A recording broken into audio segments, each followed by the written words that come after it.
ইসরায়েলের বিরুদ্ধে কি যুদ্ধের ডাক দিল মিশর?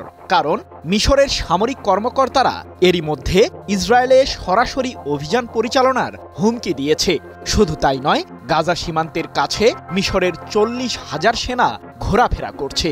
এমনকি চীনের তৈরি আকাশ প্রতিরক্ষা ব্যবস্থা সহ শক্তিশালী সাঁজোয়া যান গাজা উপত্যকার পাশেই মোতায়েন করেছে কায়রো, যাকে ঘিরে ব্যাপক উদ্বিগ্ন ইসরায়েলের প্রধানমন্ত্রী বেনিয়ামিন নেতানিয়াহু। প্রশ্ন উঠেছে, গাজাবাসীকে রক্ষায় কি তাহলে ইসরায়েলে ঝাঁপিয়ে পড়বে মিশর? মিশরের সিনাই উপদ্বীপকে ঘিরে উত্তেজনা ছড়িয়েছে পুরো মধ্যপ্রাচ্যে। ইসরায়েলি কর্মকর্তাদের অভিযোগ, সিনাই উপদ্বীপে ভূগর্ভস্থ সামরিক স্থাপনা নির্মাণ করছে মিশর। এমনকি আধুনিক যুদ্ধবিমান মোতায়েন করতে রানওয়ে তৈরির কাজও বাড়িয়েছে দেশটি।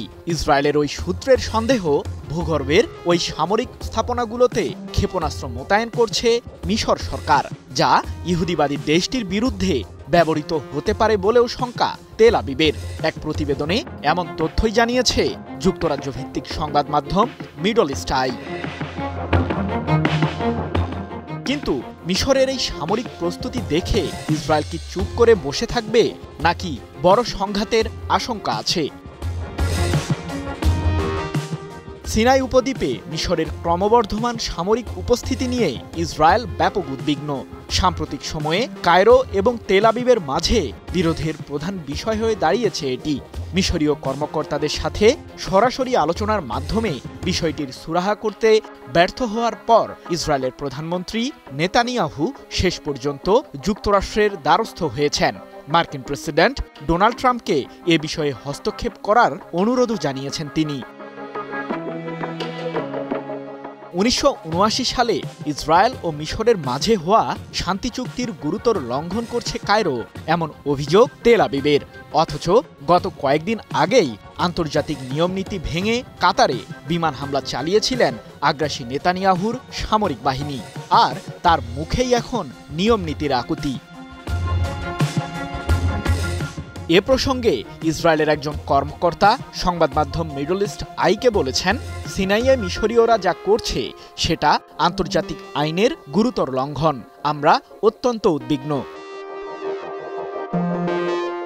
কিন্তু হঠাৎ করেই ইসরায়েলের সাথে সামরিক উত্তেজনায় জড়াচ্ছে কেন মিশর? কাতারের পর মিশরেও হামলা চালাতে পারে ইসরায়েল, এমন সন্দেহের কথা সম্প্রতি জানিয়েছে মিশরের গোয়েন্দা সূত্র। কিন্তু এটি মূল কারণ নয়। গাজা উপত্যকা থেকে ফিলিস্তিনিদের জোরপূর্বক মিশরীয় ভূখণ্ডে স্থানান্তর করার পায়তারা করছে ইসরায়েল। মূলত এই সন্দেহ থেকেই সীমান্ত অঞ্চলে 40,000 সেনা মোতায়েন করেছে কায়রো।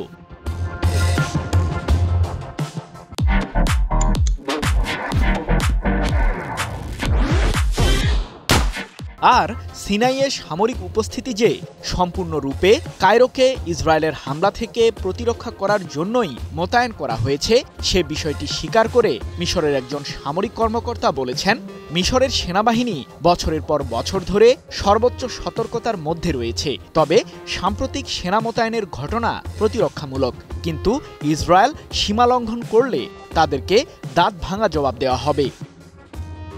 সৃজন মাহমুদ, নিউজ 24।